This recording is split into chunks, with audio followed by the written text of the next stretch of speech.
नमस्कार. आज आपण एका खूप जुन्या आणि महत्वाच्या स्तोत्रावर बोलणार आहोत. ऋणमोचक मंगल स्तोत्रम हे स्कंद पुराणातलं आहे असं कळतं. हो, बरोबर. स्कंद पुराणात.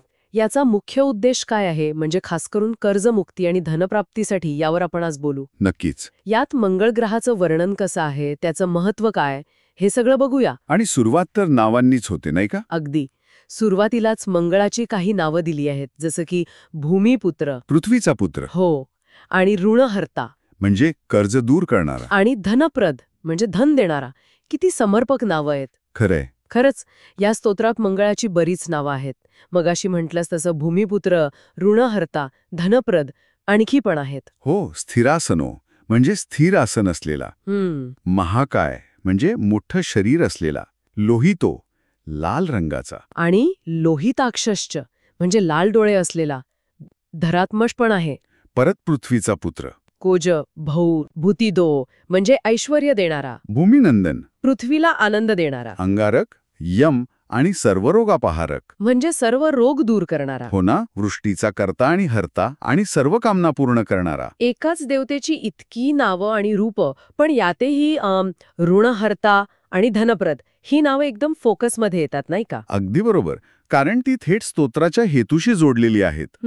चौथ्या श्लोकात तर स्पष्टच म्हटलंय, काय म्हणतात त्याला, एतानि कुजनामानी नित्यम या श्रद्धया पठेत. अच्छा. ऋणम न जायते तस्य धनम शीघ्रम अवाप्नुया.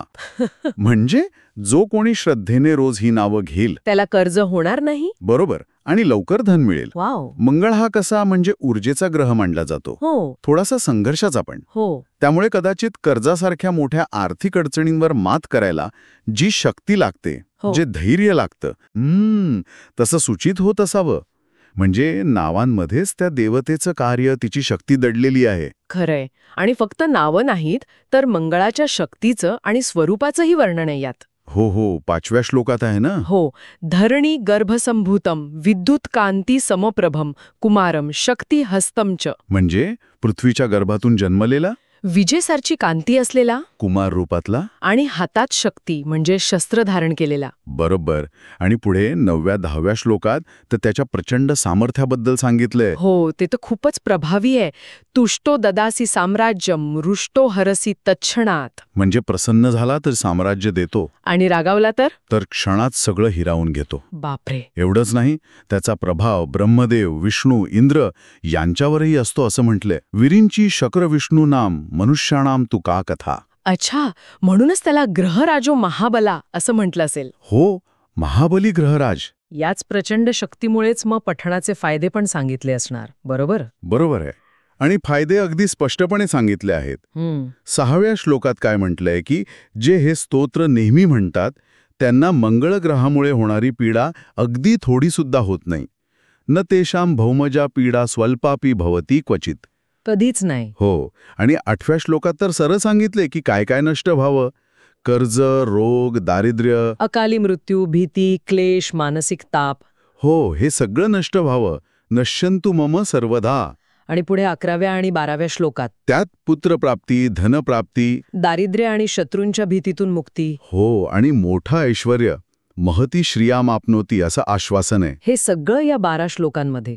एभिर द्वादशभी श्लोकही. बरोबर. म्हणजे याचा अर्थ केवळ आर्थिक नाही, तर शारीरिक आणि मानसिक त्रासांपासून मुक्तीसाठी पण हे महत्वाचं मानलं जातं. आणि ही स्तोत्र स्कंद पुराणातलं आहे आणि भार्गव ऋषींनी सांगितलेलं आहे. इतिश्री स्कंद पुराणे भार्गव प्रोक्तम. हो.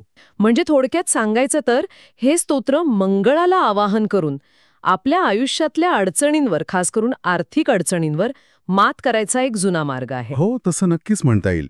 ही एक प्रकारची मंगळ ग्रहाची भक्तिपूर्ण प्रार्थनाच आहे. यात मंगळाच्या वेगवेगळ्या नावांचा, त्याच्या शक्तींचा गौरव करत आयुष्यात स्थैर्य यावं, आरोग्य मिळावं आणि एकूण कल्याण व्हावं यासाठी आशीर्वाद मागितला जातो. आणि नावाप्रमाणेच म्हणजे ऋणमोचक. हो, कर्जमुक्तीवर विशेष भर दिसतो. तर हे होतं ऋणमोचक मंगळ स्तोत्रम. हो. मंगळाची वेगवेगळी रूपं, त्याची शक्ती आणि खास करून कर्जमुक्ती आणि समृद्धी देण्याची त्याची क्षमता याबद्दल आपण बोललो.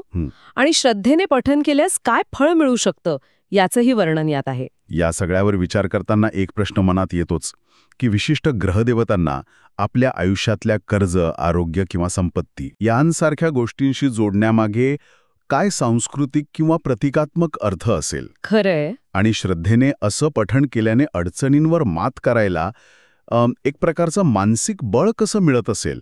अर्थात हा विचार पूर्णपणे आपल्याला मिळालेल्या या स्रोतावरच आधारित आहे.